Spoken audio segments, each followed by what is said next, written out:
Bonjour à tous. Nous sommes en train de parler de phronesis et la prière. Ça va faire un temps que nous couvrons le même sujet. Et comme aujourd'hui on va ouvrir notre phase, donc on aimerait aller un peu doucement pour essayer de rétablir et redéfinir ce que nous sommes en train de dire. Ça va jusque-là? Très bien. Vos amens, la manque des unités. Ça va jusque-là? Très bien. Nous avons dit que phronesis, c'est la compréhension active. Vous voyez que l'accent est sur la compréhension. Parce que si votre compréhension n'est pas correcte, votre vie ne sera pas non plus correcte. Il y a des choses que nous avons dans notre vie où la manière de converser au quotidien qui demande une certaine compréhension parce que toutes les générations n'utilisent pas les mêmes phrases. Toutes les conversations n'utilisent pas les mêmes lignes. Toutes les conversations ne fonctionnent pas de la même manière. Je peux dire par exemple, comme l'exemple que je vous ai donné l'autre fois, par exemple, ce garçon, on l'a frappé. Ça peut tout dire. Ça peut dire qu'on l'a tapé, c'est ça, non?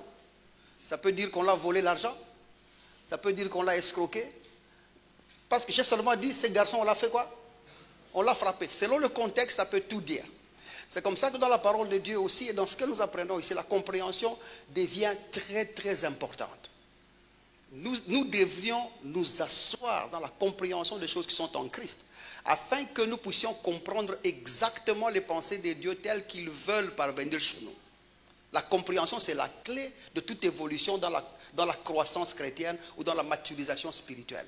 Tu ne grandis pas si tu ne comprends pas les choses de la même manière que Dieu veut que tu les comprennes. Ça va jusque-là?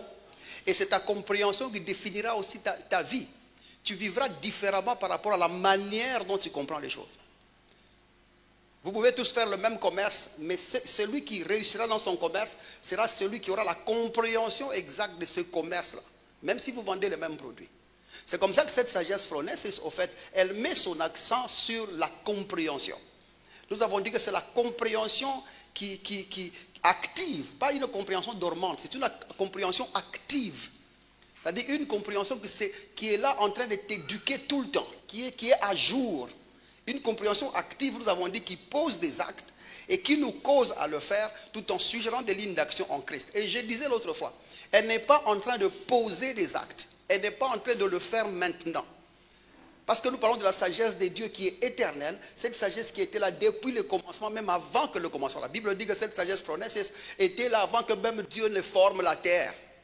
C'est-à-dire que c'est une compréhension qui a été là au début. Les actes ont été déjà posés. Les actes ne sont pas posés. Ça a été déjà posé. Et ces actes qui ont été posés, cette compréhension nous cause à le faire. Maintenant que ça a été fait, nous pouvons le faire par cette sagesse-là. C'est clair jusque-là? Et la manière où ce qui nous a été suggéré sont des lignes d'action en Christ. Nos actes sont trouvables en Christ. On peut le repérer en Christ. On peut le voir en Christ ou dans ce que Dieu a fait pour nous. Ça va jusque-là? Ça va jusque-là? Très bien. Maintenant, nous avons dit qu'elle procède par, la première des choses qu'elle fait, c'est qu'elle nous établit dans la réalité de cette vie-là. Lorsque la compréhension vient, elle t'établit dans la réalité de la vie en Christ. Comment est-ce qu'elle procède?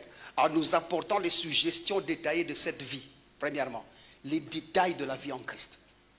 Nous échouons parce que nous ne connaissons pas les détails de la vie en Christ. Le diable se moquera de toi parce qu'il y a des choses qui t'échappent.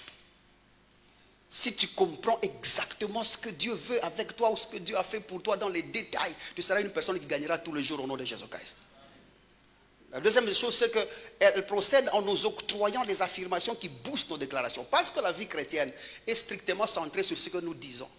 Tu as cru en Jésus-Christ parce que tu as confessé. C'est ça, non? La Bible dit que de la même manière que tu as cru Jésus-Christ en confessant, ta vie aussi doit être aussi en faisant quoi? En confessant. Parce que l'origine de l'homme que tu es, dès le départ, c'est le produit de la confession. Dieu lui-même, quand il est cité pour la première fois, son acte primaire, c'est qu'il a dit quelque chose. Nous aussi, nous devons apprendre à dire tout le temps, à confesser tout le temps. N'arrête pas de parler. Parle ton futur. Parle tes activités. Parle ton travail. Parle ta vie chrétienne.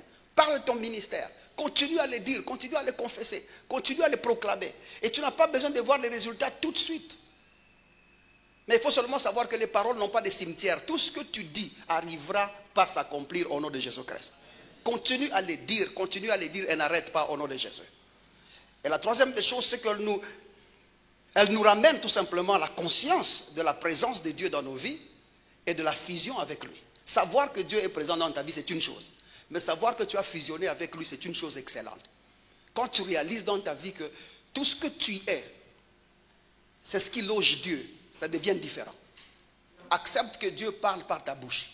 Accepte que Dieu voie avec tes yeux. Accepte que Dieu touche avec tes mains et qu'il marche avec tes jambes. Pour que tes déplacements soient définis par sa présence. Quand tu es quelque part, tu sais que Dieu est là où je me trouve. Et tu vois, et quand tu sais ça, c'est-à-dire que même le problème de sécurité n'existe pas. Parce que quand tu sais que tu es avec Dieu, tu auras peur de quoi? Tu n'auras plus peur de rien parce que tu as la conscience de ça. Ma prière pour toi est que tu sois tout le temps conscient de sa présence dans ta vie et ça change beaucoup de choses. Et bien évidemment, une personne qui est consciente que Dieu habite en elle ou que Dieu est dans sa vie, cette personne-là arrête au fait de suivre Jésus. Du moment que tu réalises que Dieu est en toi, tu arrêtes de suivre Jésus. Et cette histoire de j'ai tout abandonné pour suivre Jésus s'arrête. Parce que déjà, ta présence, c'est sa présence. Nous ne sommes pas en train de suivre Jésus derrière. Jésus est en nous et nous marchons avec lui. Vous avez vu la différence? Et cette culture-là de dire que j'ai tout abandonné, j'ai tout laissé pour suivre Jésus, en fait, non seulement que ça montre que tu ne connais pas l'homme en Christ, en fait. Que tu ne sais même pas ce que tu es en train de dire. Ça te présente aussi aux yeux de ceux qui ont grandi comme un enfant. La chrétienté, ce n'est pas une suite de Jésus. Nous ne suivons pas Jésus. La chrétienté, c'est la divinité active dans l'humanité. C'est Dieu qui est actif parmi les hommes. Cette culture de dire que j'ai tout abandonné, je suis Jésus, tout ce que ça crée, en fait, c'est le culte des œuvres, le culte de la personnalité, le culte de soi. Tu penses que tu as fait faveur à Dieu. Et c'est comme ça que nous avions des chansons, vous vous rappelez, les Siwezi Kwacha, Yes, Nakoti Kate, vous vous rappelez de ça? Et cette chanson définit bien ce que nous sommes en train de dire. Parce que tu penses que Dieu te doit quelque chose. Au fait, tu l'as fait faveur. En abandonnant ce que tu as abandonné, tu as fait faveur à Dieu. Parce que tu as arrêté de faire ce que tu faisais. Maintenant, tu commences à suivre Jésus. C'est une très grande faveur. Mais si tu n'avais pas arrêté, tu ne le suivrais pas. Jésus irait seul. Tu penses que Jésus est tellement solitaire, c'est ça? Et seul qu'il a vraiment besoin de toi. Et tu vas te donner des valeurs inutiles. Parce que tu penseras que tu as tellement un grand prix que, quoi qu'il est vrai, lorsque nous parlons de la rédemption et du salut, mais tu vas penser que tu as tellement un grand prix que sans Dieu, sans toi, Dieu ne vivra pas. Et tu l'as fait grâce. Ce n'est pas lui qui t'a fait grâce. C'est toi qui as fait grâce à Dieu de t'avoir derrière lui. Parce que Dieu se sentait seul sur la route. Jésus était seul sur la route. Et toi, tu as accepté de le suivre. Et cette culture aussi est venue du fait que quand tu lis la Bible, tu entends Jésus dire, laissez ce que vous faites, suivez-moi. C'est comme ça que j'ai parlé de compréhension. Parce qu'il faut comprendre les choses de la même manière qu'ils ont été compris à l'époque. Vous pensez que Jésus a demandé à Pierre, à André et les autres, suivez-moi. C'était dire, non, je m'ennuie à Jérusalem, venez, suivez-moi derrière.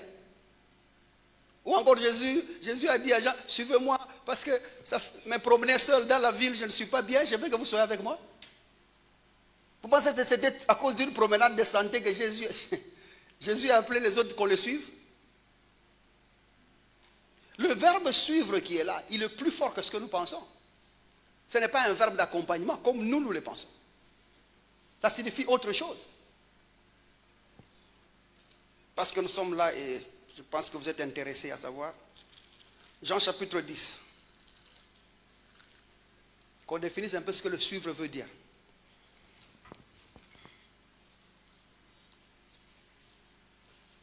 Quand Jésus dit je veux te suivez-moi, ça veut dire quoi?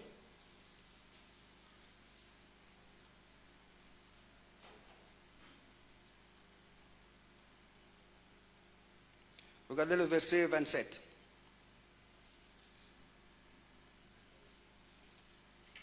Mes brebis entendent ma voix, je le connais et elles me suivent. Je le connais et elles me suivent. Où? Quand on se promène à Jérusalem avec? Verset 28. Je leur donne la vie éternelle. Quelle est cette suite qui aboutit à la vie éternelle?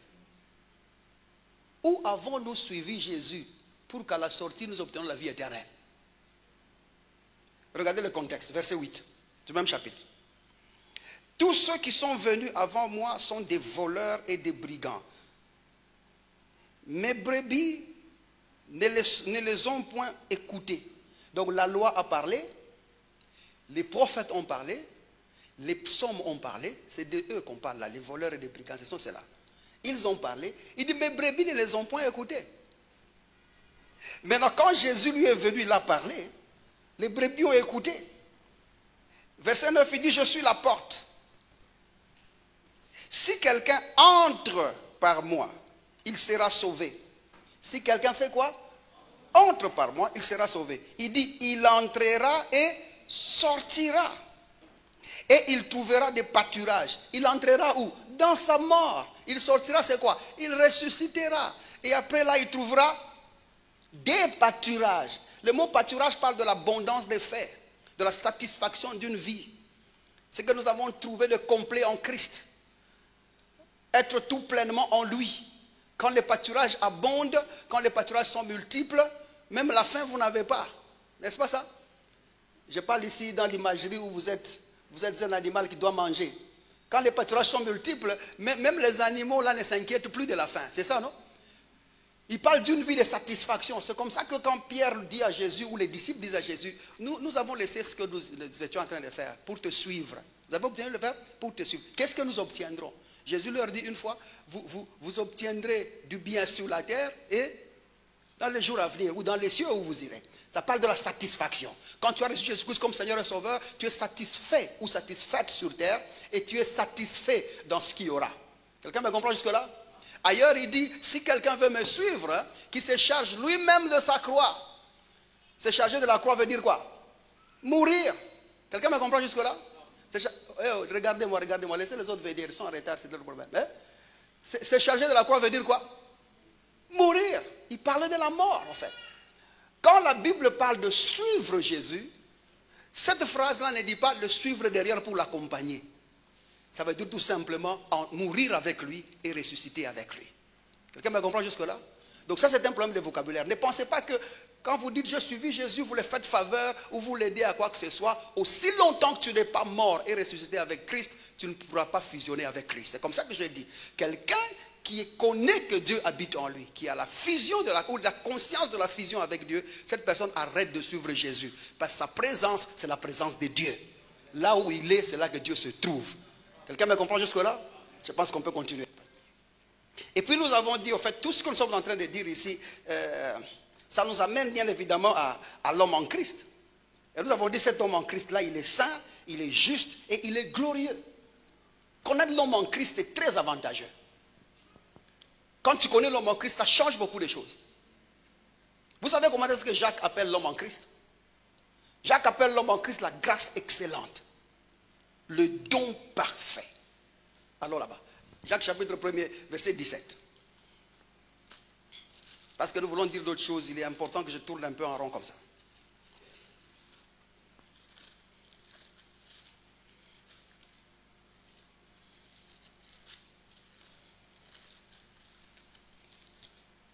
Jacques chapitre 1er, regardez le verset 17. Ou commençons carrément au verset 16. Il dit, ne vous y trompez pas, mes frères bien-aimés. Qu'on ne se trompe pas de quoi? Ne pense pas que l'homme en Christ, c'est cette personne-là qui peut être tentée, attirée, ou qui a été piégée par ce qui était dans les convoitises, qui étaient déjà en lui, ou ses propres convoitises. L'homme en Christ n'a pas ses propres convoitises. Pour que ces convoitises-là, lorsqu'ils sont conçus, qu'ils amènent la mort, il dit, ne te trompe pas, ne compare pas l'homme en Christ avec cet homme à Adam, qui a été tentable, qui a séduit à la tentation, et la tentation a changé par la convoitise qui était déjà en lui, et puis après la convoitise, cette tentation-là a créé la mort. Il dit, ne confonds pas, ne te trompe pas lorsque tu compares, frère. Il dit, toute grâce excellente, c'est cet homme-là, toute grâce excellente, et tout don parfait, il dit, descendant d'en haut, nous sommes le produit d'en haut. sommes le produit de Dieu. Nous sommes sortis de Dieu. Il dit du Père des Lumières, chez lequel il n'y a ni changement ni ombre de variation. Il dit il nous a engendrés selon sa volonté, par la parole de vérité, afin que nous soyons en quelque sorte le prémisse de ses créatures, le premier meilleur produit de sa moisson.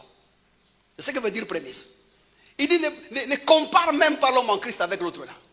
L'homme en Christ n'est pas tentable. L'homme en Christ n'est pas séductible. L'homme en Christ n'a pas en lui des convoitises.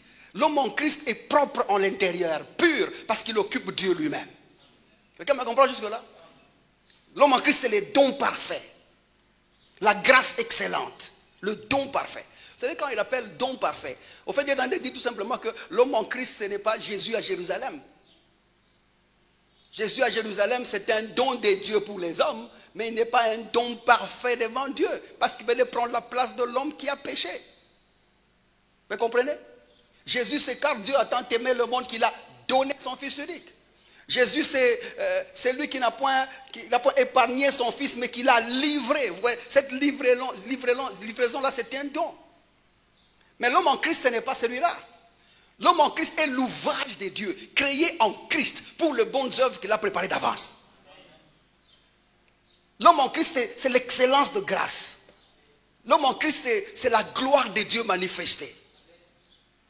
Quand vous regardez l'homme en Christ, ne le comparez pas avec ce Jésus qui est à Jérusalem. L'homme en Christ, c'est le produit de la résurrection. L'homme en Christ, c'est le meilleur cadeau que Dieu s'est offert en lui-même. Les prophètes sont venus, personne n'a amené cet homme devant Dieu. Mais le jour que Jésus s'est présenté devant Dieu, Dieu a reçu l'homme en Christ. Il t'a reçu toi et il m'a reçu moi en Jésus-Christ. Elle m'a dit, je suis excellent devant le Seigneur. Et nous sommes des gens distingués. La compréhension de l'homme en Christ, je disais, elle est très capitale dans notre vie ici. C'est comme ça que nous avons dit comprendre l'homme en Christ apporte l'assurance qui soutient nos convictions de foi. Tu deviens plus sûr dans ce que tu as cru. Comprendre l'homme en Christ, au fait, bannit les craintes et les confusions primaires, tout en nous établissant dans l'amour de Dieu. Regarde, tu n'es pas fils de Dieu seulement. Tu n'es pas enfant de Dieu seulement. Tu es enfant bien-aimé de Dieu. Et tu es fils bien-aimé de Dieu. N'oublie pas ça. Tu es enfant bien-aimé de Dieu et puis fils bien-aimé. À chaque fois que tu te présenteras devant Dieu ou tu voudras penser à ça, ajoute toujours bien-aimé de Dieu. C'est ce que cette compréhension fait. Quand tu comprends l'homme en Christ, tu es établi dans cet amour-là. 1 Jean chapitre 3, le verset premier là. Regardez ce qu'il dit. Il dit, voyez quel amour le Père nous a témoigné. D'autres versions disent, nous a démontré. Pour que nous soyons appelés enfants de Dieu. Il dit, si le monde ne nous connaît pas, c'est qu'il ne l'a pas connu. Verset 2. Bien-aimés, nous sommes maintenant enfants de Dieu. Nous le sommes quand? Nous sommes maintenant enfants de Dieu. Par cet amour que Dieu nous a manifesté. Dieu nous a aimés tellement qu'il nous a placés dans sa famille. Dieu nous a aimés tellement que nous sommes ses enfants. Et puis les enfants bien-aimés. Dis-toi ça tous les jours. Confesse ça sur toi tous les jours. S'il y a des confessions que je fais tous les jours, c'est je suis la justice de Dieu, je suis le bien-aimé du Seigneur. Dis ça tous les jours. Parce que la Bible dit, il ne permettra pas que son bien-aimé connaisse la corruption. Fait savoir même que Dieu t'aime, c'est l'exclusion de la mort. Confesse ça tous les jours. Dis et approuve en toi-même que Dieu t'aime. Accepte cette réalité-là. Ça change de vie. Ça change de vie. Nous avons aussi dit la compréhension de cet homme en Christ-là transforme nos déclarations en affirmations divinement fondées. Nous disons ce que Dieu devrait dire. Lorsque le monde nous entend, ils entendent ce que Dieu devait dire. Quand tu commences à parler, comme maintenant là je vous parle, à l'instant là je vous parle, c'est ce que Dieu devait vous dire maintenant. Nous ne sommes pas oisifs dans ce que nous disons. Surtout quand tu engages le Seigneur dans ce que tu dis, il faut être sûr que ce que tu dis, ce que Dieu veut dire. Le monde ne veut entendre que ce que Dieu veut dire maintenant. Et l'homme en Christ, tout ce qu'il dit, il transforme, il transporte juste les déclarations en affirmations divinement fondées. Ce qu'il a dit, c'est ce que Dieu voulait dire et ce qu'il est en train de dire. Quatrièmement, nous ajoutons aujourd'hui ce que la compréhension de l'homme en Christ définit les limites d'interprétation biblique. Quand tu comprends l'homme en Christ, au fait, tu viens de placer des bornes. Vous me comprenez? Tu places les bornes jusqu'où tu peux comprendre Dieu. Jusqu'où tu peux comprendre la Bible. Quand tu ne connais pas l'homme en Christ, tu risques d'aller loin. Ouais, quand tu trouves quelqu'un en train de dire Satan, Satan, nous te lions, Satan, nous t'enfermons, Satan, nous te ligotons, Satan, nous te piétinons, Satan, il y a aussi un autre verset, Satan, nous te chassons, Satan, vous étiez là, on chassait Satan, non? Vous avez oublié? Satan, nous t'écrasons, Satan. Ça montre déjà que cette personne ne connaît pas l'homme en Christ. En fait, elle est allée loin de ce qu'il y a à faire. Il y a certaines choses que nous faisons par ignorance de l'homme en Christ. Quand tu connais qui est l'homme en Christ, même l'interprétation biblique est limitée. Tu sais trouver le borderlines parce que tu connais l'homme pour qui on a défini. Quand tu arrives par exemple dans un travail, on te dit voilà ça s'appelle comment, les prescriptions du travail, ça s'appelle comment? C'est pas prescription, il y a un mot là, c'est quoi? Job description. En français, c'est quoi? Hey, vous êtes devenu anglophone? Prenons ça. Tu arrives au travail, on te dit, voilà, ici on cherche garde. Ou encore on cherche, ce bureau, c'est le bureau d'un chef du personnel. Déjà, on te donne le job description d'un chef du personnel. On dit, voilà jusqu'où tu peux aller. Donc la compréhension du travail du chef du personnel limite aussi tes fonctionnements, tes actes et tes mouvements. Quelqu'un est avec moi jusque-là? De la même manière, la compréhension de l'homme en Christ aussi limite l'interprétation de la Bible que tu as. Tu ne peux pas interpréter la Bible loin de l'homme en Christ, ce n'est pas possible. Tu ne peux pas interpréter la parole de Dieu loin de qui est l'homme en Christ, parce que la parole de Dieu c'est pour l'homme en Christ. Et ce que nous disons là, c'est-à-dire que quand tu comprends l'homme en Christ, tu comprends quelle profondeur tu peux atteindre. Quelle est la largeur de la compréhension que tu peux avoir. Quelle est même la hauteur de cette compréhension. Quelle est la longueur de cette compréhension. Jusqu'où tu peux aller. Et cette compréhension est strictement définie dans l'exécution de l'amour de Christ. Enfin, l'acte de l'amour de Christ. L'homme en Christ ne se comprend que dans l'acte accompli de Christ.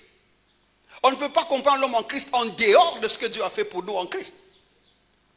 C'est ce que Paul dit aux Éphésiens chapitre 3 verset 19. Voyons un peu ça.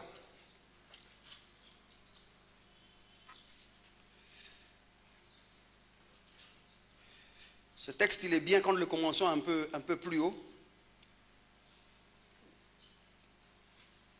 Allons carrément au verset 13. Aussi, je vous demande de ne pas perdre courage à cause de mes tribulations pour vous. Elles sont votre gloire. Verset 14. À cause de cela, je fléchis les genoux devant le Père de notre Seigneur Jésus-Christ, duquel tire son nom toute famille dans les cieux et sur la terre, afin qu'il vous donne, selon la richesse de sa gloire, d'être puissamment fortifié par son esprit. Cette phrase j'aime. Il dit d'être puissamment fortifié par son esprit. La manière d'être fortifié puissamment, c'est par son esprit. C'est-à-dire que le problème, c'est être fortifié. L'esprit nous fortifie. Mais de quelle manière? D'une manière puissante. Quelle est la puissance de Dieu? C'est l'évangile. Paul dit, je n'ai point honte de l'évangile, car c'est une puissance de Dieu pour le salut de quiconque croit. Donc maintenant, comment est-ce que le Saint-Esprit nous fortifie? Par sa parole. C'est-à-dire que plus tu écoutes l'évangile, tu es fortifié dans cet homme intérieur-là. C'est clair jusque-là? Il dit dans l'homme intérieur, en sorte que Christ habite dans vos cœurs par la foi. C'est-à-dire que plus tu comprends, plus tu es révélé de ce que Dieu a fait pour toi en Christ, tu parviens à la compréhension de celui qui habite en toi.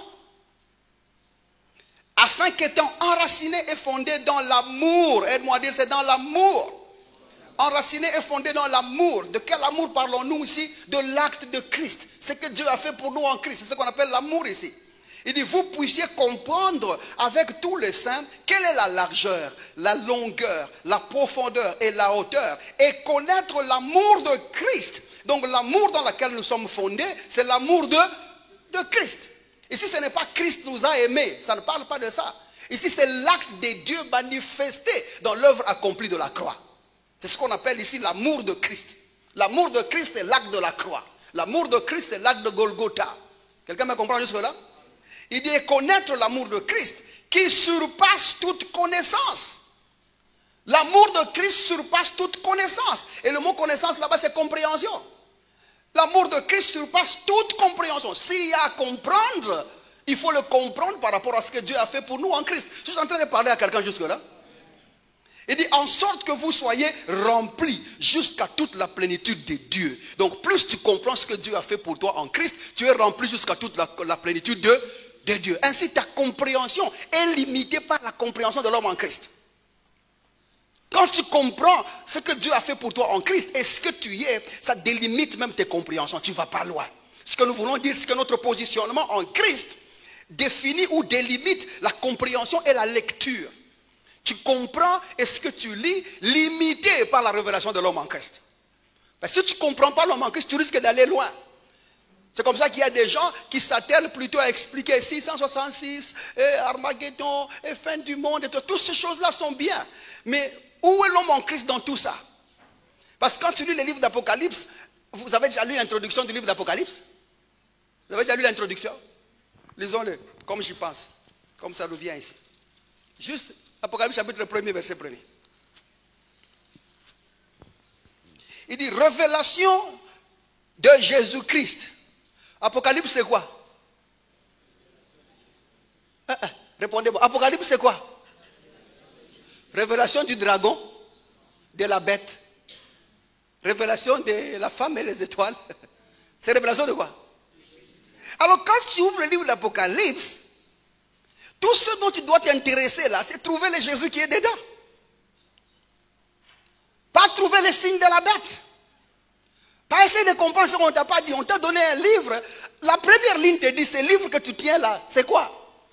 Révélation de Jésus. Toi, ce que tu cherches là, c'est quoi? Jésus. Quand tu connais l'homme en Christ, ça te délimite.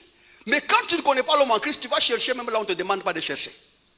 C'est comme ça que la Bible elle est claire. Il dit lorsque Jésus a rencontré ces gens-là qui allaient à Emmaüs, ces disciples qui allaient à Emmaüs, après être déçus là-bas parce qu'ils pensaient que Jésus n'allait pas ressusciter, ils ont commencé à partir. Mais malheureusement, ils partaient le jour que Jésus ressuscitait aussi. Dans cette interception où Jésus leur offre pour leur demander de rentrer, il leur explique, la Bible dit, commençons par Moïse, passant par les psaumes et les prophètes. Il leur expliqua les choses qui le concernaient lui-même. Quand tu ouvres les Écritures, tu dois y chercher Jésus-Christ. Les limites de notre interprétation doivent se tourner vers Jésus et Jésus seul. Quel que soit ce que tu vois, même si tu ouvres l'Ancien Testament, même si tu ouvres la loi de Moïse, même si tu ouvres les psaumes, même si tu ouvres les prophètes, cherche-moi Jésus là-dedans. C'est ça qui t'intéresse. Ne cherche pas autre chose. Parce que si tu ne trouves pas Jésus, si Jésus est ôté de la Bible reste un livre de descriptions traditionnelles. La Bible reste un livre de mœurs et de coutumes. Si tu ne trouves pas Jésus dans la Bible reste un livre. Et d'ailleurs, sans Jésus dans ces livres ici, je ne parle pas parce qu'on cite Jésus. Ce n'est pas ce que je dis. Je parle de Jésus qui est dans les Écritures. La pensée de Dieu, le filigrane des Écritures. Si tu ne trouves pas Jésus dans les Écritures, la Bible ici, elle est moins que le Coran. Ça va? Si ce n'est pas de Jésus que tu as ces livres en main, donc le Coran est plus. Quelqu'un me comprend jusque-là? Pour que ce livre ait plus de la valeur que tous les autres livres que les religions utilisent dans le monde, Jésus doit être l'idée principale. Jésus doit être la raison du pourquoi les l'allé-lilo de ces livres a été confectionné et placé dans l'ordre que tu as. Jésus doit être au centre de ce que tu lis.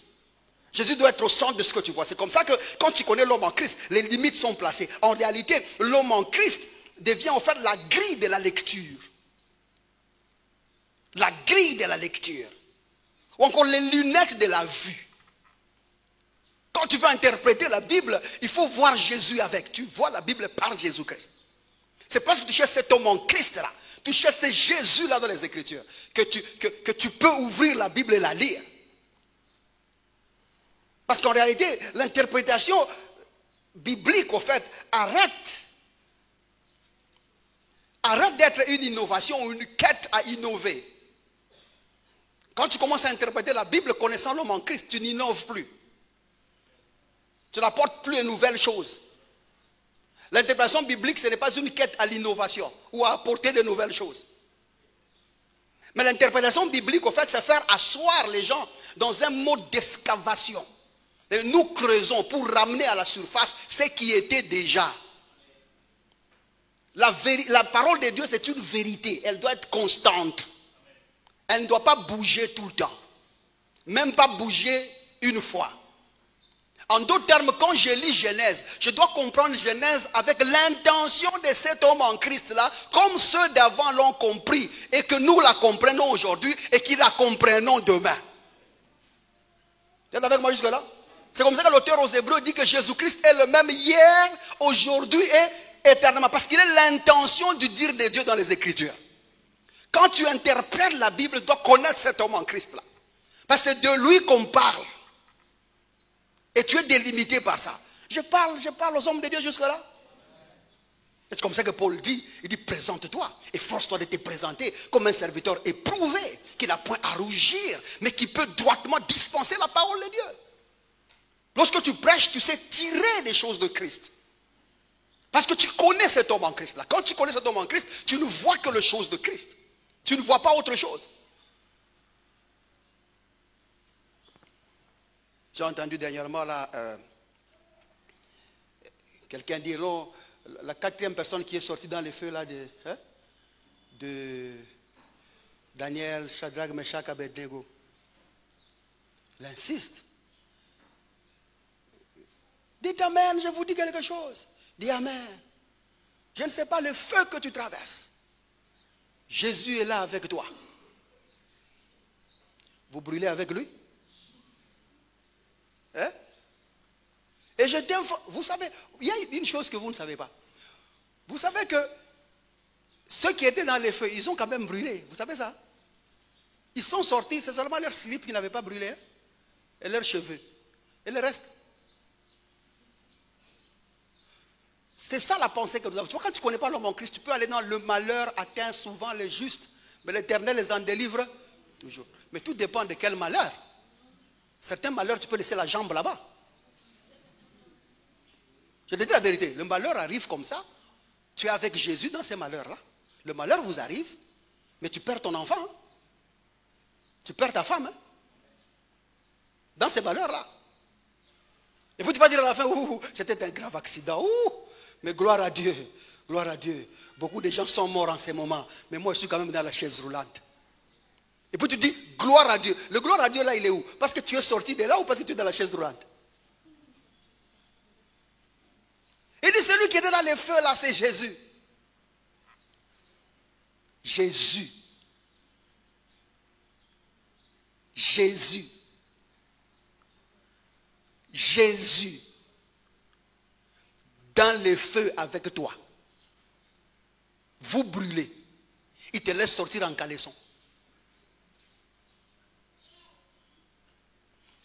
Il faut comprendre que l'époque là, c'est l'époque de la gloire angélique. Ça va jusque là? Ça n'a rien à voir avec Christ. En fait, l'unique moment où Jésus piétine sur terre, ou apparaît sur terre, c'est quand il naît chez Marie. Quand il apparaît chez Marie là. C'est la première fois qu'on voit Jésus. Avant ça, on ne l'avait jamais vu. C'est comme ça que vous voyez dans les écoles théologiques, maintenant on commence à enlever ce qu'on appelle la Christophanie. L'apparition de Jésus dans l'Ancien Testament. Là. Nulle part il ne se trouve. On peut avoir des préfigurations, mais ça passe à personne. Quelqu'un me comprend jusque-là? Maintenant, quand tu connais l'homme en Christ, déjà tu évalues l'endroit. Tu te dis non, Jésus ne peut pas entrer avec les gens là-bas. Vous savez ce que Jésus veut dire? Jésus veut dire c'est lui qui est venu sauver le monde de son péché. C'est le sauveur. C'est le capitaine de rescue. The captain of rescue. Rescue c'est quoi? C'est lui qui fait échapper les gens. C'est lui qui sort les gens d'eux. Vous ne pouvez pas être avec les sauveurs subissant l'emprise qui demande le salut. C'est lui qui est venu me sortir du feu, mais il brûle avec moi. Je vais lui faire confiance demain. quand même brûlé, non? C'est ça, non? Et c'est là que je disais l'autre fois, qu'il ne faut même pas se donner de dire, le Dieu qui m'a sauvé dans ça, le Dieu qui m'a sorti dans ça, il est en mesure de sauver. Non, cette phrase-là, tu l'as construite sur base de l'ignorance. C'est comme ça que vous entendez David dire, le Seigneur, le malheur atteint souvent les justes, et le Seigneur les en délivre toujours. Mais quand la sagesse est passée par là, je parle de Salomon. Vous avez entendu ce que Salomon dit? La sagesse de Dieu passe par là. Salomon, dans la sagesse de Dieu, il dit, aucun malheur n'atteint les justes. Quand tu connais l'homme en Christ, tu anticipes le danger. Tu brandis Jésus avant toute chose. Il ne permettra pas que ça t'arrive. Déjà la prophétie disait que lorsque il ne permettra pas qu'il dit, il enverra. Voilà ce que l'Ancien Testament dit. D'ailleurs, même Satan connaît ce verset. Il est dit qu'il enverra de ses anges afin que ton bien ne heurte les autres. Donc il n'y aura pas un moment où tu feras tic, et puis tu dis, ah, Dieu m'a sauvé quand même. Et les anges, ils m'ont transporté. Non, ça n'arrivera pas. Ça n'arrivera pas. Parce que tu risques de te cogner et rester là. Ça va jusque là? Et vous savez, ce que j'ai dit, quand tu connais l'homme en Christ, tu ne dis pas les choses comme le juste tombera cette fois. Hein? C'est combien de fois? Hein? Vous-même les tombeurs là. C'est combien? Le juste tombera 7 fois. Et la phrase finit comment? Hein? Dites la phrase, vous la connaissez. Tu vois, la deuxième fois, ta deuxième chute là peut être fatale. Hein? Ta troisième chute risque d'être la dernière. Chaque fois que tu tombes, tu te réveilles, tu tombes, tu te réveilles, tu tombes, tu te réveilles. Un jour tu tomberas pour ne plus te relever. Tu peux tomber la 5e, la 6e. Tu dis que la 7e, il va. Hein? La 7e, lui aussi, sauve d'autres personnes. Parce qu'il y a d'autres qui sont tombés en premier. Toi, tu es au 7, il dit, ah, toi, tu exagères. Sauvons d'abord ceux qui sont en premier. Tout ça, je dis parce que j'aimerais dire à quelqu'un, grandis un peu. Grandis un peu. Donc, quand tu interprètes la Bible, nous escavons. Nous creusons. Nous sortons du fond et nous l'étalons sur la surface. Nous n'innovons pas. Ce sont des choses qui sont déjà là. Ceux qui font le cuivre ici chez nous ou qui font de l'or ici chez nous, quand on a déjà détecté que le cuivre se trouve sur cet endroit ici, et ils commencent à creuser le cuivre, c'est eux qui mettent le cuivre là-bas. Ils creusent là où le cuivre se trouve. Quelqu'un me comprend jusque-là? Et dans cette parole, il y a déjà Jésus-Christ. Il est déjà dedans. Vous allez seulement le chercher. Ce n'est pas vous qui l'ajoutez. Et en disant comme ça vous évite des révélations qui sont impressionnistes, qui ne servent à rien. Parce qu'actuellement, nous voyons surtout les jeunes gens, serviteurs, ils veulent être à la première page de la révélation. Quand ils découvrent un petit truc là, ils veulent le bombarder. La manière dont il parle. Donc il parle comme si ce jour-là, tout le conseil de Dieu a habité chez lui pour lui révéler ce que Dieu n'avait jamais dit. N'avez-vous pas lu qu'il n'y a rien de nouveau sur la terre? Dieu avait déjà tout dit. Il a déjà tout dit. Aide-moi à dire à ton voisin, il a déjà tout dit. Bon, il dit, c'est par respect que je t'appelle docteur. Dis-lui. Tu ne connais rien. Tu connais rien. C'est juste par respect. Parce que toi, tu es venu, tu as dit, tu es docteur de la parole. Nous, on va se battre avec toi. On te laisse. Mais quand nous t'avons entendu doctorer la parole, c'est le mélange de tout. Le mélange de tout. Jésus, c'est le filigrane de la parole. Sans Jésus dans la parole de Dieu, c'est un livre sans valeur. Quelqu'un me comprend jusque-là? Dites un bon amen, comme ça on avance. Alors si tu comprends, si tu connais quelqu'un de comme ça, si quelqu'un connaît les limites de l'impération de la vie, il ne peut pas se réveiller un matin et dire, oh non, vous savez, nous prions quand même, nous prions, mais nous sommes quand même africains, nous prions, nous avons dit que tu ne peux pas faire ça. Ça t'expose, ça te montre que tu ne connais même pas l'homme en Christ. Oh, nous prions, mais n'oublie pas que nous sommes quand même de telles tribus, nous sommes quand même africains, nous sommes sénégalais, nous sommes américains. Non. L'homme en Christ n'a pas de race. L'homme en Christ n'a pas de tribu. L'homme en Christ tire ses origines en Dieu. J'ai dit bien, il tire ses origines en Dieu. La Bible dit que si quelqu'un est en Christ, il est une nouvelle créature. Voici les choses anciennes sont passées et toutes choses sont devenues nouvelles. La phrase termine par « et tout cela vient de Dieu ». Ça vient de Dieu. L'homme en Christ tire ses origines en Dieu, pas dans une personne. Du moment que tu acceptes Jésus-Christ comme Seigneur et Sauveur, c'est-à-dire que en acceptant, tu renonces. Parce que nous sommes sur terre, en dehors de l'homme en Christ, à l'extérieur de l'homme en Christ, tu as un papa et une maman. Dans l'homme en Christ, ton père c'est Dieu. Je ne sais pas si nous comprenons. Ça va jusque-là? C'est ça, naître de nouveau, au fait, c'est un changement d'identité. Naître de nouveau, c'est un changement d'appartenance et de statut. Appartenance et statut. En ce qui concerne les changements d'identité, nous avons longuement parlé de ça.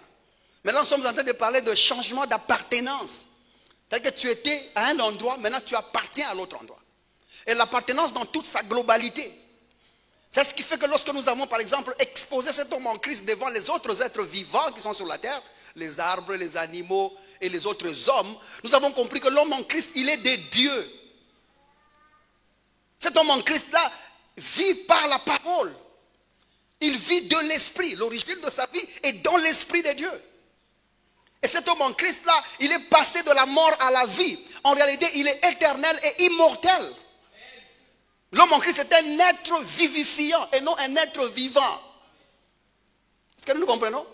Nous sommes des êtres vivifiants. Nous sommes les transporteurs de la vie que reçoive le monde. C'est nous qui communiquons la vie aux autres. Dans ce que nous disons, dans ce que nous faisons, dans ce que nous touchons. Nous sommes les communicateurs de la vie. Cependant, il y a quand même 5 choses majeures, ou encore 5 changements majeurs dans le positionnement de cet homme en Christ, qui renforcent son changement d'appartenance dans cette vie ici. Je parle de 5 choses majeures.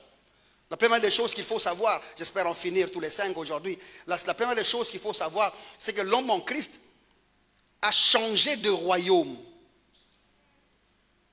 L'homme en Christ est le changement du royaume et du domaine spirituel. Quand tu connais que tu es un homme en Christ, il faut déjà savoir que tu as changé de royaume et tu as changé de domaine spirituel. Quand on parle du monde ou du royaume dans la Bible, on parle du système de gestion spirituelle. Et quand tu es déjà l'homme en Christ ou tu es en Christ, à cet instant-là, sache déjà que tu as changé de royaume et tu as changé de domaine spirituel. C'est-à-dire les influences spirituelles qui affluaient sur toi n'ont plus de pouvoir et ne peuvent plus t'atteindre parce que tu n'es plus sous leur commandement. Et c'est ce qui est étonnant, que l'homme en Christ, par exemple, s'engage vers une démarche où il est en train, par exemple, de se battre avec les esprits. Où il est en train, par exemple, de combattre les esprits, où il est en train de se battre avec le diable. Ça veut dire que le diable est encore dans la vie de cette personne-là aussi présent. Et si le diable est présent dans ta vie, c'est-à-dire que tu es encore dans la sphère spirituelle où le diable a encore de l'autorité. Je ne sais pas si nous comprenons. Pour que tu te battes avec le diable, c'est-à-dire que tu l'as vu. Pour que tu te battes avec les démons, c'est-à-dire qu'ils sont venus là où tu es allé où ils sont. L'homme en Christ n'est pas dans la sphère où les démons ont le pouvoir.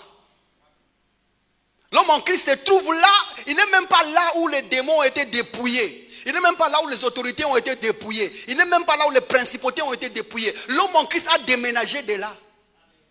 Là, j'ai déménagé de là. Elle m'a dit à ton voisin, il parle de l'homme en Christ. Si tu es le suiveur de Jésus, les démons te combattront. Si tu es le suiveur de Dieu, le diable te trouvera. Mais l'homme en Christ a changé d'adresse. Ce sont ceux qui ne sont pas en Christ ou ceux qui ne connaissent pas l'homme en Christ qui, deux fois, d'ailleurs même ils sont sincères, hein, parce qu'ils disent même, maintenant là, j'entre dans le camp de l'ennemi, j'arrache. Tu connais où le diable habite, mais tu ne nous dis pas.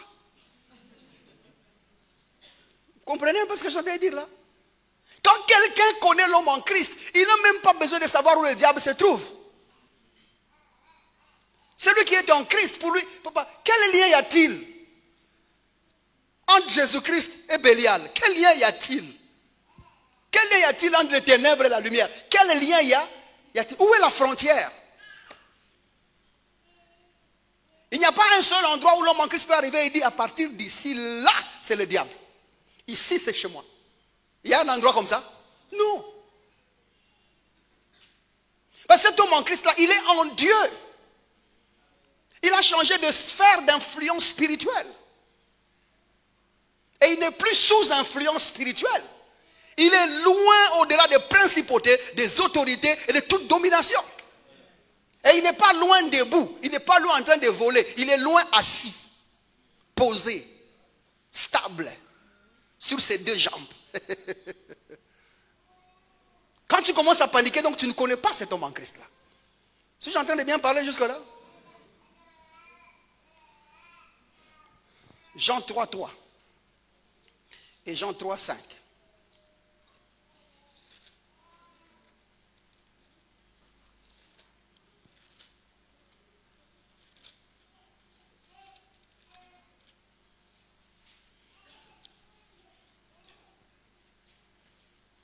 Nous sommes en train d'aller vers des grandes choses qu'on n'a jamais dites. Et mon style de transmission va changer. Et vous avez remarqué depuis quelque temps que je deviens très, très posé. Je ne veux pas que quelqu'un s'élève pour dire « Ah, il a dit des choses. Hein. » Je veux que ça soit très clair que possible. C'est ça, non? Et je demande à vous tous qui étaient là en train de couper les tranches des sermons, vous les jetez sur Internet, vous les jetez sur TikTok, ainsi de suite. Vous êtes dans la liberté de le faire. Faites ça. D'ailleurs, multipliez à le faire. Que Dieu vous bénisse d'ailleurs pour ce que vous êtes en train de faire. Mais seulement une chose, quand vous diffusez quelque chose, prenez l'idée en entier. Ça va?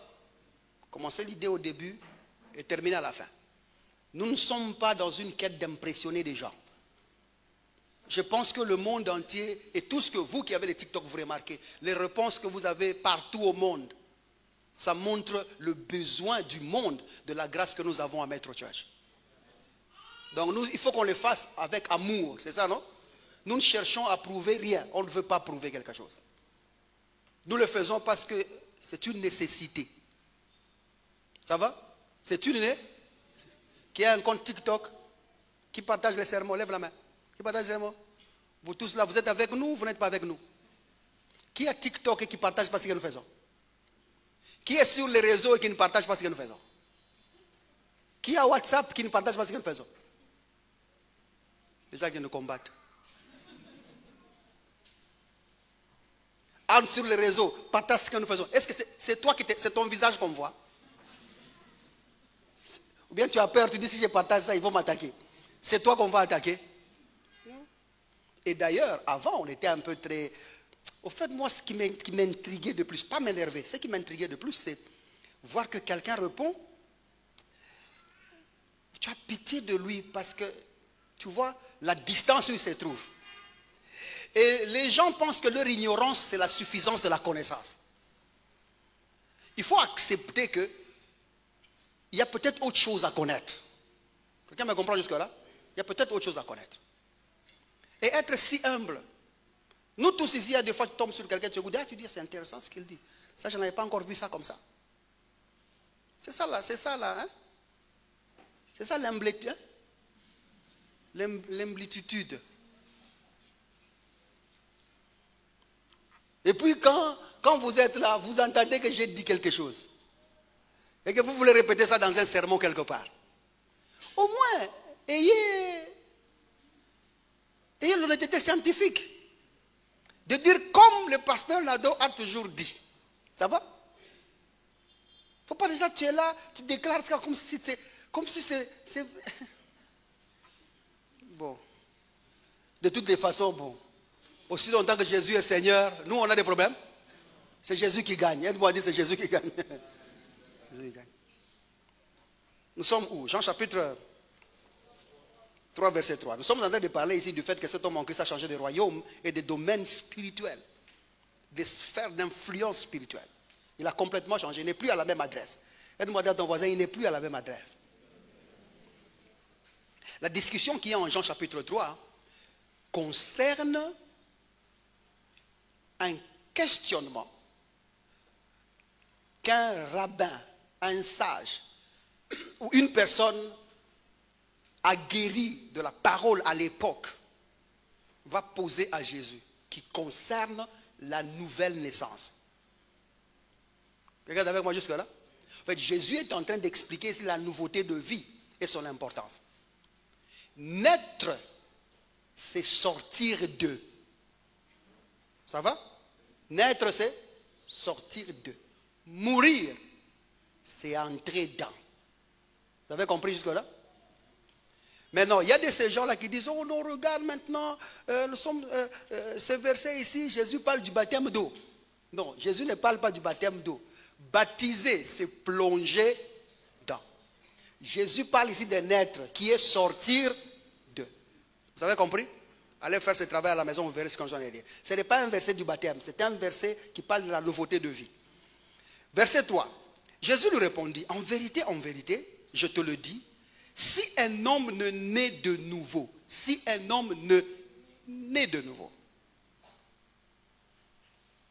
il ne peut voir le royaume de Dieu. Arrêtons-nous là. Changeons la phrase dans le positif. Si un homme naît de nouveau, donc, il a vu le royaume de Dieu. La nouveauté de vie est une ouverture à la vision du royaume. Clair jusque-là? Allons au verset 5. Jésus répondit, en vérité, je te le dis, si un homme ne naît d'eau qui est de l'esprit, naître d'eau ici c'est naître de l'esprit, si tu es né, voilà, il dit, il ne peut entrer dans le royaume de Dieu. En d'autres termes, inversons la citation, si un homme naît de nouveau, qui est naître de l'eau et d'esprit, il est entré dans le royaume de Dieu. Non seulement la nouveauté de vie est une vue du royaume, mais la nouveauté de vie est aussi c'est une entrée, un entrée. Est aussi une entrée. Maintenant, j'explique ce que Jésus voulait dire ici, parce qu'il parlait à quelqu'un qui maîtrise le texte. Il parlait à un juriste, un homme de la loi. Qu'est-ce que Jésus voulait dire? Et c'est l'observation que j'aimerais que nous ayons en ce moment. Observez bien. Lorsque quelqu'un, je vais prendre ça avec un exemple. Lorsque quelqu'un entre, tu atterris à l'aéroport de Lubumbashi, tu es pris dans un véhicule, tu commences à entrer dans la ville, on te transporte, tu quittes l'aéroport vers la maison, vous le sentez, supposons que tu es à Parc Hôtel, alors à n'importe où. Quand on t'amène dans la ville là, tu es entré dans la ville là. Le premier jour, tu n'es jamais arrivé à Lubumbashi. Ton entrée là, tu es vraiment entré dans la ville? Je pose la question, tu es vraiment entré dans la ville? Tu es quand même en train de voir la ville. N'est-ce pas? Quand tu entres pour la première fois, tu es encore au début. Tout ce que tu peux, c'est voir la ville. Observer la ville. Observer les maisons, les infrastructures, les routes. Là, on est en train de te conduire dans la ville. Ok? Mais dans cette ville-là, tu as trouvé, il y a des maisons. Tu peux passer des voitures. Il y a des avenues, il y a des grandes maisons qu'on élève. Comme notre ville ici est en train de se monter tous les jours. Il y a des constructions tous les jours. Tu regardes des choses tous les jours. Tu vas entrer dans cette ville sans y entrer, mais tout en l'ayant vu. Parce que pour entrer dans la ville, pour que tu dises que tu es entré dans la ville, c'est seulement le jour où tu auras compris comment les gens font dans cette ville pour trouver l'argent et construire. Quelqu'un me comprend? Quand tu parviens maintenant à comprendre comment est-ce que les gens, où les gens trouvent-ils l'argent? Comment est-ce que les gens vivent? Où se trouve le marché pour acheter quand j'ai faim? Où se trouve? Quand tu commences à connaître ces choses-là, c'est-à-dire que là tu es vraiment entré dans la ville. Est-ce que nous le comprenons? Malheureusement, tout ce que l'Église a fait, c'est faire voir aux gens le royaume, mais sans leur faire entrer dans le royaume. Ce que nous faisons à Metro Church, c'est non seulement de te faire voir le royaume, mais de te faire entrer dans le royaume. Je ne te présente pas seulement l'homme en Christ, mais j'aimerais te faire entrer dans l'homme en Christ, que tu jouisses de qui tu es. Et que tu comprennes maintenant la différence entre voir. Parce que tu risques d'avoir des appréhensions et des présomptions. Tu risques d'être un Ananias et Saphira dans notre église. pendant que les autres de l'autre côté, ils jouissent de la vie en Christ. Toi, tu risques de penser que c'est un problème d'offrande. Si tu donnes, c'est comme ça que tu seras riche. Et pourtant, la Bible ne dit pas que c'est parce qu'ils ont donné, qu'ils ont été pleins de grâce et qu'il n'y a pas eu d'indigents au milieu d'eux. La Bible dit c'est parce que tous apportaient, que même ceux qui n'avaient pas mangé de leur groupe. Vous êtes avec moi jusque-là?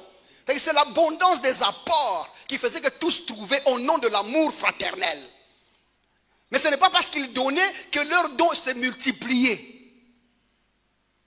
Tu risques d'avoir une appréhension lointaine de la vraie vie en Christ. Tu risques de penser qu'il faut aller à la montagne pour que Dieu fasse quelque chose dans ta vie.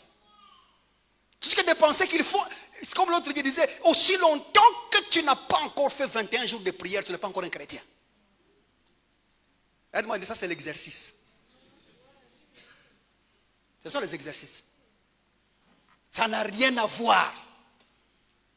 Et c'est l'image qu'on nous a donnée. Tu risques d'entrer à un endroit, tu trouves même à l'altar quelqu'un se tenir debout et dire, moi, quand j'ai acheté seulement l'huile que Daddy m'a vendue, c'est comme ça que j'ai été guéri. Mais toi aussi tu achètes le même huile que le même Daddy a vendu. Ta maladie ne finit pas. Parce qu'on a peint un Jésus qui n'est pas correct. Et on a tout fait pour te laisser que tu n'entres pas. Et pourtant la parole dit, laissez les enfants venir à moi. Car le royaume est à.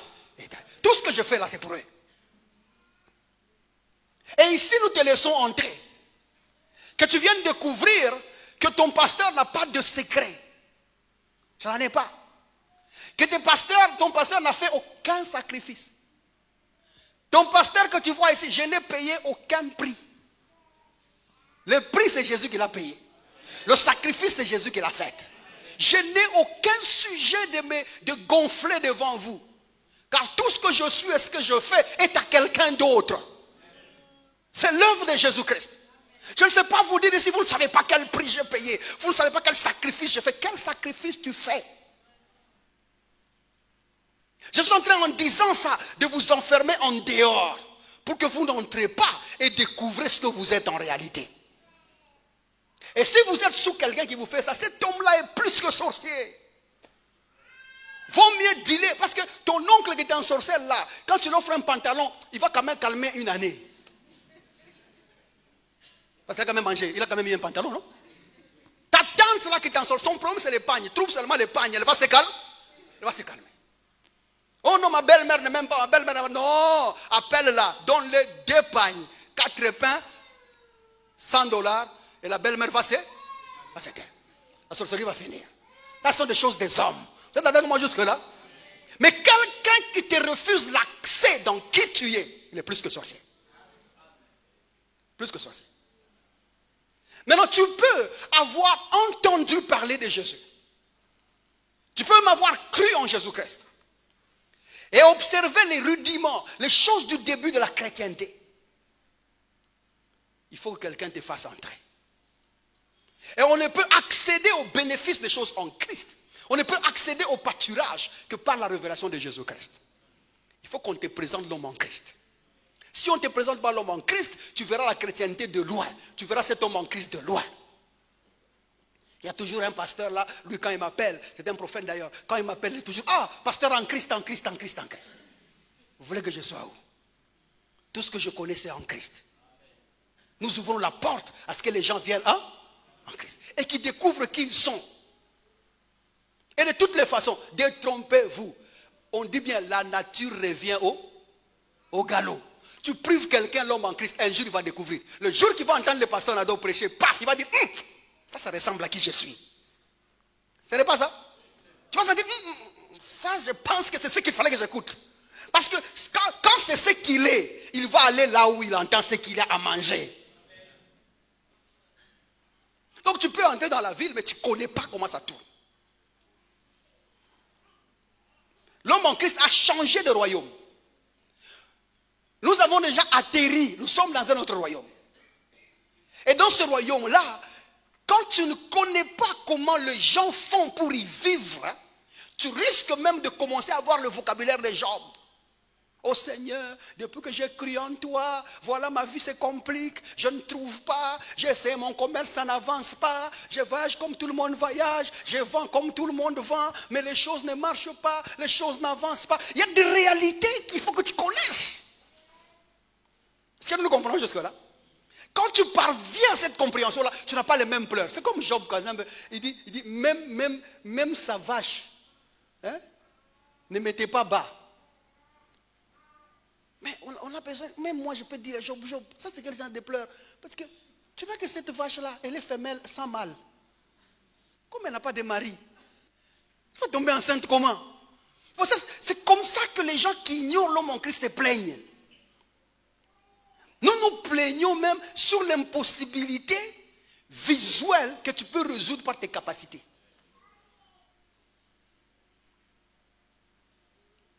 Tu dois te réveiller le matin pour aller prendre l'argent que quelqu'un t'a promis. C'est quelqu'un qui t'a promis l'argent. Et toi, tu n'as pas l'argent dans la maison. Et toi-même, tu te réveilles. Ah, Seigneur, aujourd'hui, je ne sais pas pourquoi. Je me suis réveillé seulement fatigué. Et mon cœur n'accepte pas de sortir. Si tu dors affamé, c'est la faute de Dieu. C'est la faute de qui? Tu vas te plaindre pour ça? Toi-même. Nous vous ouvrons la porte de l'homme en Christ. Pour que vous connaissiez les réalités qui sont en Christ et que vous vivez dignement. Mais sachez déjà dès le départ que l'homme en Christ a déjà atterri là où il doit être. Et ce n'est pas parce qu'il voit la ville qu'il ne peut pas y entrer. Qu'on lui laisse le temps d'apprendre, qu'on lui laisse le temps de parvenir à la connaissance, et il va jouir des bienfaits là où il se trouve. Aide-moi à dire à ton voisin, sois patient. Il y a des choses qui manquent. Dis-lui, il y a des choses qui manquent. Tu vas y parvenir et tu vas jouir de cette vie-là. Manquer l'argent ne veut pas dire que Dieu t'a abandonné. Je croyais que tu dirais amen à ça. Amen. Être locataire ne veut pas dire que tu n'as pas Dieu. Amen. Tout comme avoir des millions ne veut pas dire que tu as Dieu. Amen. Dieu ne se définit pas par les choses de ce monde. Nous ne sommes pas en train d'excuser la pauvreté matérielle. Nous ne sommes pas en train d'excuser les richesses. Mais nous sommes en train de vous dire seulement que ne mettez pas Dieu là-bas. Ça sont des choses des hommes. Colossiens chapitre 1er. Regardez le verset 12.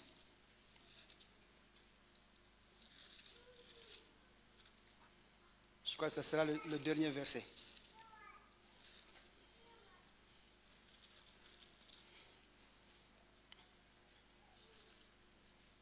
Colossiens chapitre 1er, on commence par le verset 12. Rendez grâce au Père. Nous rendons grâce à... La grâce est rendue à qui? Rendez grâce au Père, qui nous a rendus capables d'avoir part à l'héritage de saints dans la lumière. Les capacités d'hériter viennent du Père. Tu ne les as pas fraudées. Le fait d'avoir accepté Jésus-Christ comme Seigneur et Sauveur, tu es éligible au règne et à l'héritage. Verset 13. Qui, le Père, nous a délivrés. Il nous a délivrés quand?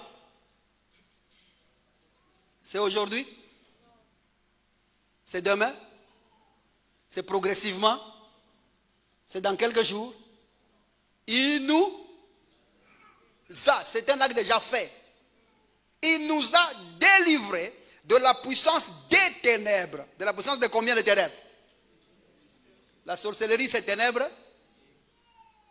La magie, c'est ténèbres. Kapopo. Kaswinde. Je ne connais même pas ces trucs, les gens, vous êtes forts. Et les gens sont tellement intéressés par ces choses-là. Kasonde.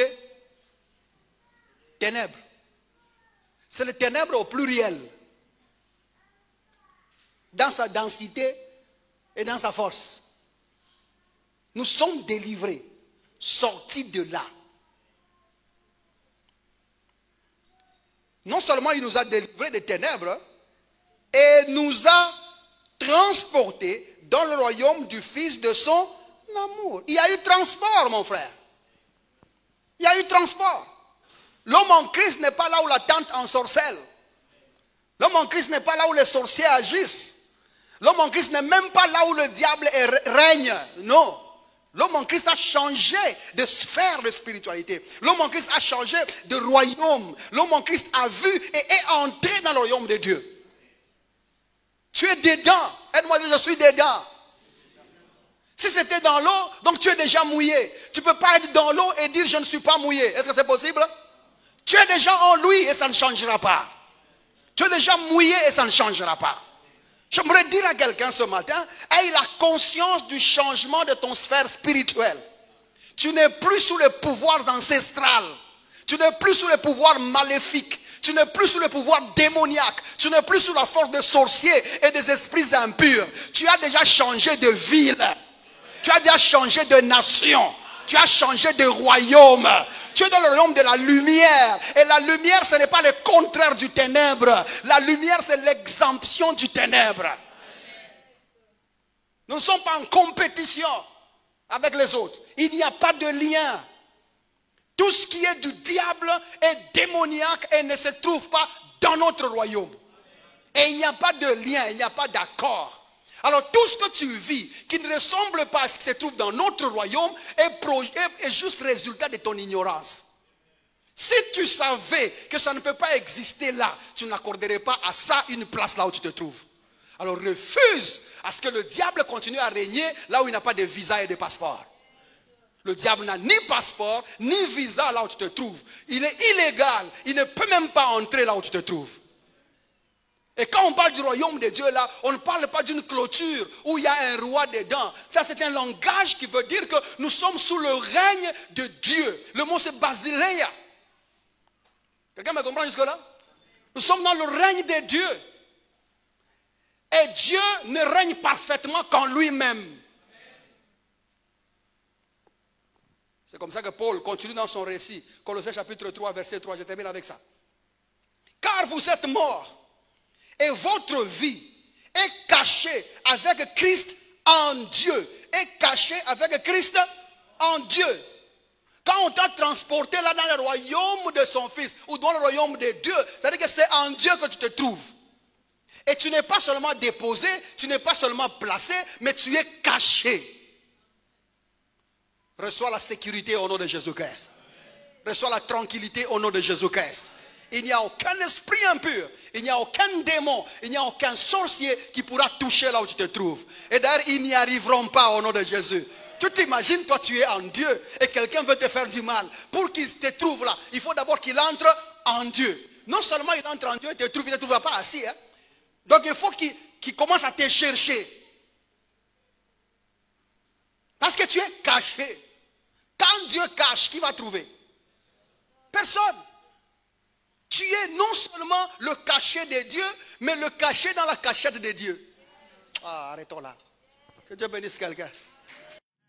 Cette diffusion a été sponsorisée par des frères et sœurs qui croient en l'avancée de l'évangile de Jésus-Christ et Jésus-Christ crucifié sans additif. Si vous désirez vous joindre à eux, veuillez nous contacter au +243 99 000 27 60 ou encore par email à l'adresse maîtrechurchrdc@gmail.com.